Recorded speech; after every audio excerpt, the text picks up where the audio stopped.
نحمده ونصلي على رسوله الكريم اما بعد فاعوذ بالله من الشيطان الرجيم بسم الله الرحمن الرحيم شهر رمضان الذي انزل فيه القرآن هدى للناس وبينات من الهدى والفرقان وقال النبي صلى الله عليه وسلم خيركم من تعلم القرآن وعلمه آمنت بالله صدق الله مولانا العظيم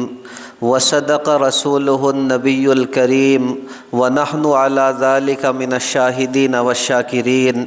والحمد لله رب العالمين۔ میرے محترم بزرگوں، بھائیوں اور دوستوں، میں نے قرآن مقدس کی ایک آیت مبارکہ آپ کے سامنے پڑھی ہے اور سرکار دو عالم صلی اللہ علیہ وسلم کی ایک حدیث مبارکہ آپ کے سامنے پڑھی ہے۔ بس یوں سمجھ لیجئے کہ اسی آیت مبارکہ اور اسی حدیث مبارکہ کو سامنے رکھ کر میں اپنے اکابر سے سیکھی گئیں کچھ باتیں آپ کی خدمت میں رکھوں گا۔ بس آپ اللہ رب العزت سے دعا فرما دیں کہ صحیح باتیں میری زبان سے کہلوا دے اور ہم سبھی کے لیے ان باتوں کو کارآمد اور نفع بخش بنا دے۔ دیکھیں، در مختار معاش شامی کے حوالے سے لکھا ہے کہ تراویح کے اندر کم سے کم ایک مرتبہ قرآن کریم مکمل کرنا یہ سنت ہے۔ اسی لیے دیکھیں، علامہ شیخ عبد القادر جیلانی علیہ الرحمہ کی ایک کتاب ہے غنیۃ الطالبین۔ اس کتاب کے اندر علامہ شیخ عبد القادر جیلانی علیہ الرحمہ لکھتے ہیں، اور حدیث کی ایک کتاب ہے تنبیہ الغافلین۔ اس کتاب کے اندر میں نے خود پڑھا کہ ایک مرتبہ رمضان المبارک کی پہلی رات تھی، حضرت علی کرم اللہ وجہہ کا گزر جو ہے وہ مسجد نبوی کے قریب سے ہوا۔ اس وقت آپ کے کان میں لوگوں کے قرآن مقدس پڑھنے کی آوازیں آئیں۔ اس وقت بے ساختہ حضرت علی کرم اللہ وجہہ کی زبان پر جو جملہ جاری اور ساری ہوا وہ یہ تھا کہ نور اللہ قبر عمر، اللہ رب العزت عمر فاروق رضی اللہ تعالی عنہ کی قبر کو نور سے منور فرما دے، کما نور مساجد اللہ بالقرآن، جس طرح انہوں نے اللہ رب العزت کی مسجدوں کو قرآن کریم کے ذریعے منور فرما دیا۔ اور بالکل اسی طرح کا ایک جملہ حضرت عثمان غنی رضی اللہ تعالی عنہ سے بھی حضرت عمر فاروق رضی اللہ تعالی عنہ کے بارے میں منقول ہے۔ اس لیے ہم کہتے ہیں کہ اللہ رب العزت عمر فاروق رضی اللہ تعالی عنہ کو پوری امت کی طرف سے جزائے خیر مرحمت فرمائے کہ انہوں نے باجماعت تراویح اور قراءت قرآن کریم کے اہتمام کا حکم دے کر یوں سمجھ لیجئے کہ قرآن کریم کی حفاظت کا ایک سبب مہیا کر دیا۔ ورنہ یہ حقیقت ہے کہ اگر اس انداز پر تراویح کے اندر قرآن کریم سننے اور سنانے کا رواج نہ ہوتا تو نہ جانے کتنے حافظ ایسے ہوتے جو حفظ کرنے کے باوجود بھی اپنے حفظ کو محفوظ نہ رکھ پاتے۔ دیکھیں، تراویح کے اندر سننے یا سنانے کی فکر کی وجہ سے سال میں کم سے کم ایک مرتبہ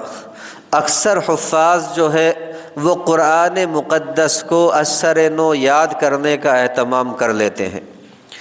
اس لیے کہتا ہوں کہ تراویح کے اندر قرآن کریم کے ختم کا اہتمام ضرور ہونا چاہیے،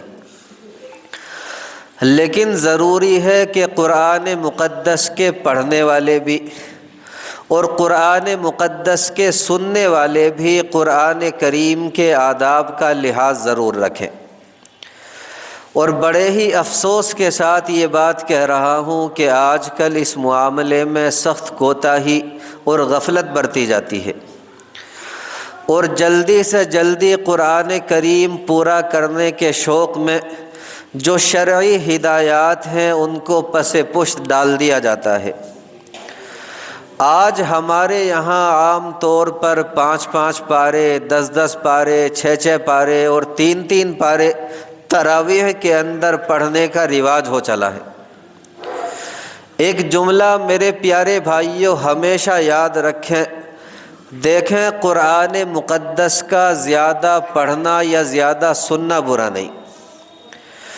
برا یہ ہے کہ قرآن مقدس کو اتنی تیز نہ پڑھا جائے کہ حروف کٹ جائیں اور غلطیاں رہ جائیں۔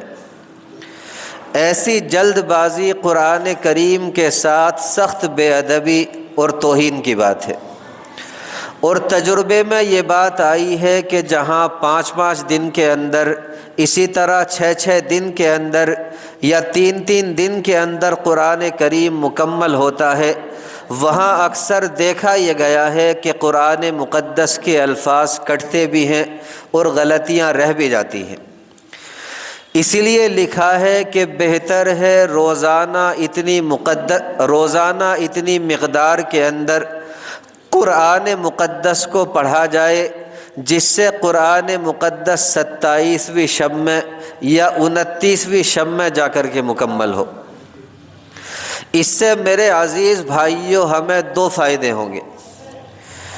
ایک فائدہ تو یہ ہوگا کہ آخر مہینے تک تراویح کی پابندی برقرار رہے گی، تراویح کا ذوق و شوق برقرار رہے گا، اور دوسرا فائدہ یہ ہوگا کہ رمضان المبارک کا آخری عشرہ جو نیکیوں کا موسم بہار ہے، جو رحمتوں کا موسم بہار ہے، وہ کاہلی اور سستی کی نظر نہیں ہوگا۔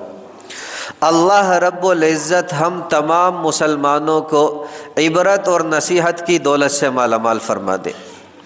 اب دیکھیں میں چند احادیث مبارکہ سرکار دو عالم صلی اللہ علیہ وسلم کی آپ کے سامنے رکھوں گا، جن کے اندر قرآن مقدس کے پڑھنے اور پڑھانے کے، جن کے اندر قرآن مقدس کے سیکھنے اور سکھانے کے فضائل بیان کیے گئے ہیں، اور یہ بتایا گیا ہے کہ ایک حافظ قرآن کا اللہ رب العزت کی نظر میں کیا مقام ہے۔ بس آپ اللہ رب العزت سے دعا کریں کہ اللہ رب العزت ہم سبھی کے دلوں کے اندر قرآن مقدس کی محبت پیدا فرما دے اور ہم سبھی کو قرآن مقدس سے محبت کرنے والا بنا دے۔ دیکھیں پہلی حدیث مبارکہ، اور یہ مشہور حدیث مبارکہ ہے، نبی اکرم صلی اللہ علیہ وسلم ارشاد فرماتے ہیں، آپ نے فرمایا کہ خیرکم من تعلم القرآن وعلمہ، کہ تم میں سب سے بہتر انسان وہ ہے، تم میں سب سے اچھا اور سب سے افضل انسان وہ ہے جو قرآن کریم کو سیکھے اور سکھائے۔ دیکھیں قرآن مقدس چونکہ اصل دین ہے اور قرآن مقدس ہی کی بقا اور اشاعت پر دین کا اصل دار و مدار ہے، اسی لیے قرآن مقدس کے سیکھنے اور سکھانے کا افضل ہونا ظاہر ہے، وہ کسی وضاحت کا محتاج نہیں۔ ہاں البتہ اس کی قسمیں مختلف ہیں، اس کے درجات مختلف ہیں۔ کمال درجہ یہ ہے کہ آپ قرآن مقدس کو مطالب اور مقاصد سمیت سیکھیں، اور ادنا درجہ یہ ہے کہ آپ قرآن مقدس کے الفاظ سیکھیں۔ اسی طرح دیکھیں ایک حدیث مبارکہ ہے جو حضرت سعید ابن سلیم رضی اللہ تعالی عنہ سے مرسلاً منقول ہے۔ اس حدیث مبارکہ کے اندر نبی اکرم صلی اللہ علیہ وسلم ارشاد فرماتے ہیں، آپ نے فرمایا جس انسان کو اللہ رب العزت نے قرآن مقدس کی دولت سے نوازا، لیکن پھر بھی اس انسان نے کسی ایسے انسان کو اپنے سے افضل سمجھا جسے قرآن مقدس کو چھوڑ کر کسی اور نعمت سے نوازا گیا ہو،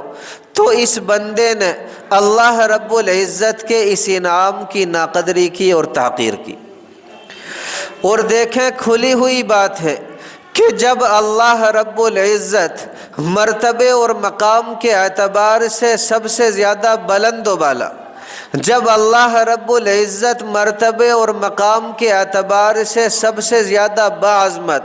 تو ٹھیک اسی طرح اللہ رب العزت کا کلام بھی مرتبے اور مقام کے اعتبار سے تمام کلاموں سے اعلیٰ اور افضل۔ اور دیکھیں جب اللہ رب العزت کا کلام تمام کلاموں سے اعلیٰ، تو بالکل اسی طرح اس کلام مقدس کے سیکھنے اور سکھانے والے، اس کلام مقدس کے پڑھنے اور پڑھانے والے دنیا کے سب سے افضل ترین انسان۔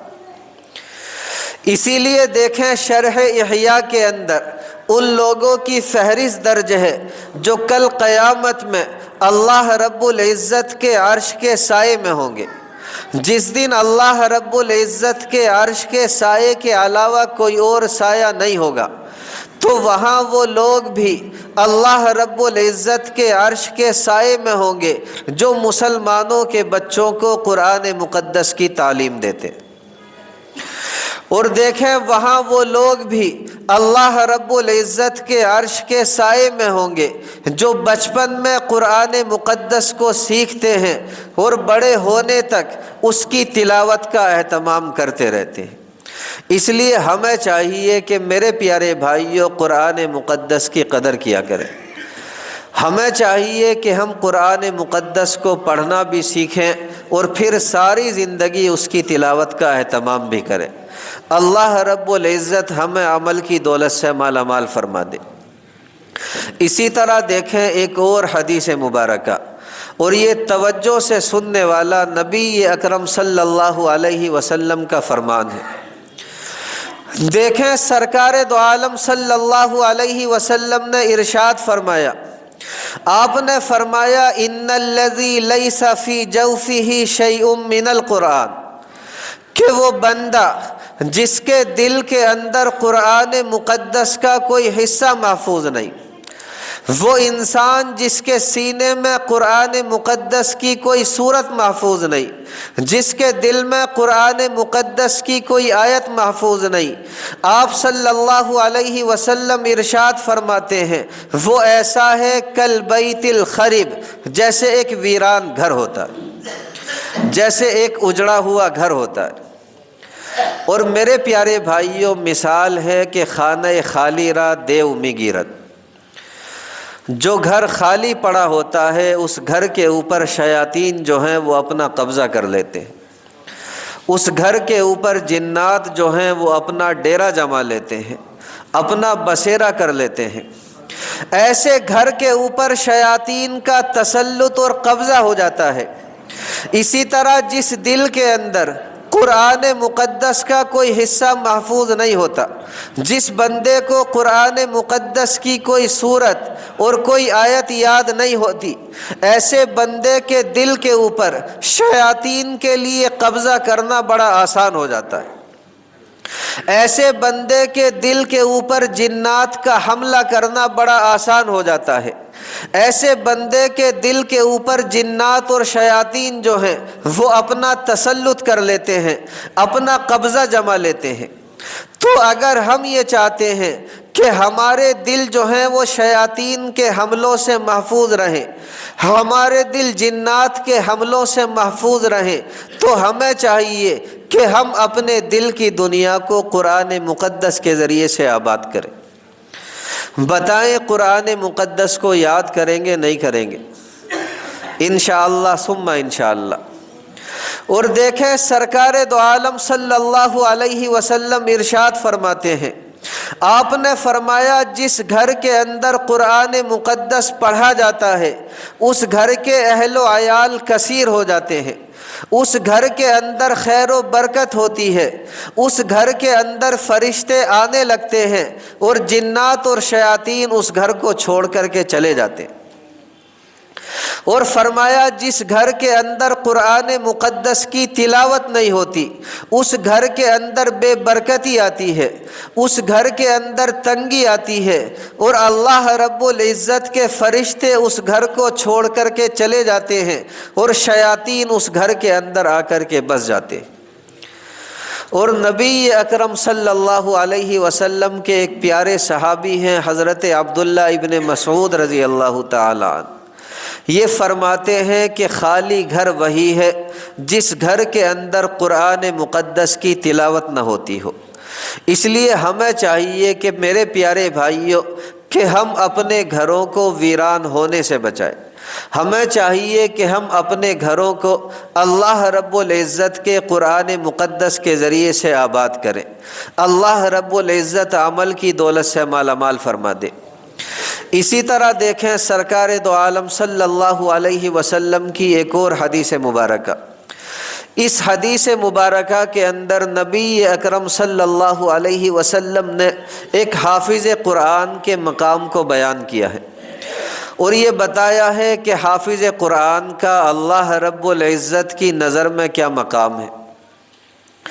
دیکھیں سرکار دو عالم صلی اللہ علیہ وسلم ارشاد فرماتے ہیں، آپ نے فرمایا یقال لصاحب القرآن، کہ کل قیامت میں ایک حافظ قرآن سے کہا جائے گا اقرا، کہ تو قرآن مقدس کو پڑھتا جا، ورتقی، اور جنت کی سیڑھیوں پر اور جنت کے درجات کے اوپر چڑھتا جا۔ اور فرمایا اس سے کہا جائے گا ورتل، کہ تو قرآن مقدس کو ٹہر ٹہر کر پڑھ، تو قرآن مقدس کو آرام آرام سے پڑھ، کما کنت ترتل فی الدنیا، جس طرح تو دنیا کے اندر اللہ رب العزت کے کلام کو ٹہر ٹہر کر پڑھا کرتا تھا۔ فَإِنَّ مَنزِلَكَ عِنْدَ آخِرِ آیَةٍ تَقْرَؤُهَا، کیونکہ تیری آخری منزل اور تیرا آخری ٹھکانہ اور تیرا آخری مقام وہی ہوگا جہاں جا کر کے تو قرآن مقدس کی آخری آیت کو پڑھے گا۔ اور دیکھیں علماء کرام نے لکھا ہے اور احادیث مبارکہ کی روشنی میں یہ بات لکھی ہے کہ قرآن مقدس کے اندر جتنی آیات ہیں، جنت کے اندر جو درجات ہیں وہ بھی اتنے ہی ہیں۔ یعنی جو بندہ قرآن مقدس کا حافظ ہوگا، آسان لفظوں میں کہیں وہ جنت کے سب سے اوپر والے درجے اور جنت کے سب سے اعلیٰ ترین درجے میں ہوگا۔ اس لیے ہمیں چاہیے کہ ہم اپنی نسلوں کے اندر میرے پیارے بھائیوں حافظ قرآن پیدا کریں۔ اور یہاں دیکھیں ایک اور بات میں آپ کے سامنے واضح کر دوں، اگر یہ بات آپ کے سامنے نہیں رکھوں گا تو پھر میں سمجھوں گا کہ میری جو بات ہے وہ ادھوری رہ گئی۔ ایک اور بات ہمیشہ یاد رکھیں کہ کل آخرت میں، کل قیامت میں اللہ رب العزت کے دربار میں وہی بندہ قرآن مقدس کو پڑھ پائے گا جس نے دنیا کے اندر قرآن کریم کو اپنے سینے سے لگایا ہوگا، جس نے دنیا کے اندر قرآن مقدس کو سیکھا ہوگا اور پھر ہمیشہ اس کی تلاوت کا اہتمام کرتا رہا ہوگا۔ ایسا بندہ کل آخرت میں اللہ رب العزت کے دربار میں قرآن مقدس کو پڑھ پائے گا۔ لیکن ایک ایسا بندہ جس نے قرآن مقدس کو پڑھا بھول گیا، جس نے قرآن مقدس کو پڑھا اس کے بعد کبھی کھول کر نہیں دیکھا، اس نے قرآن مقدس کو طاقوں کی زینت بنا دیا، اس نے قرآن مقدس کو الماریوں کی زینت بنا دیا، اس نے قرآن مقدس کے اوپر اتنی دھول جما دی، اور اسے کبھی یہ فکر لاحق نہیں ہوئی کہ میں اللہ رب العزت کے کلام مقدس کو پڑھ لوں۔ ایسا بندہ کل آخرت میں اللہ رب العزت کے دربار میں اس طرح کھڑا کیا جائے گا، نبی اکرم صلی اللہ علیہ وسلم ارشاد فرماتے ہیں کہ اس کے چہرے کے اوپر گوشت نہیں ہوگا۔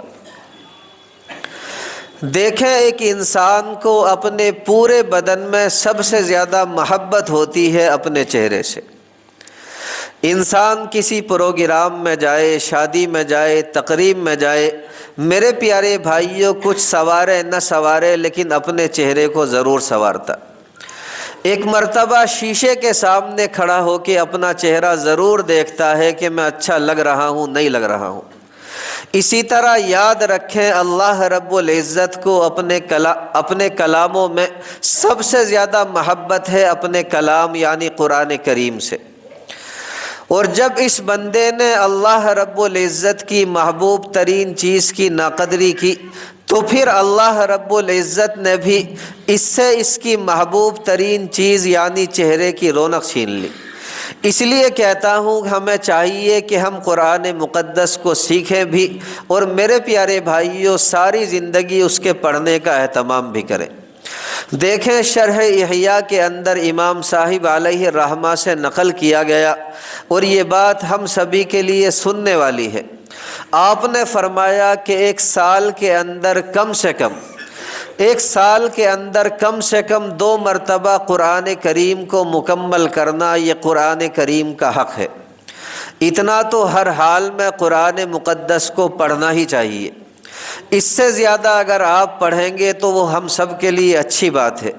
لیکن کم سے کم 2 مرتبہ قرآن کریم کو ضرور مکمل کریں۔ اس سے کم اگر ہم پڑھیں گے تو پھر یاد رکھیں ہمیں یہ ڈر ہے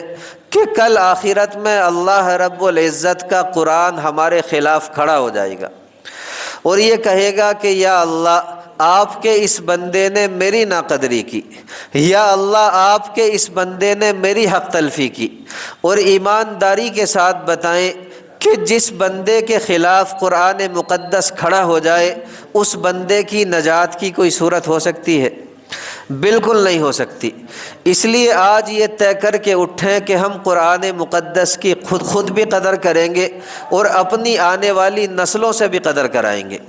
اپنے بچوں سے قدر کرائیں گے، اور پھر اپنے گھر کے اندر ایسا نظام بنائیں گے جس سے جو ہماری آنے والی نسلیں ہیں وہ بھی دین کی داعی، قرآن مقدس کی داعی اور شیدائی پیدا ہوں۔ اللہ رب العزت جو باتیں کہہ دی گئی ہم سبھی کو کہنے سننے سے زیادہ عمل کی دولت سے مالا مال فرما دے۔ وما علینا الا البلاغ۔ بھائی جنہوں نے سنت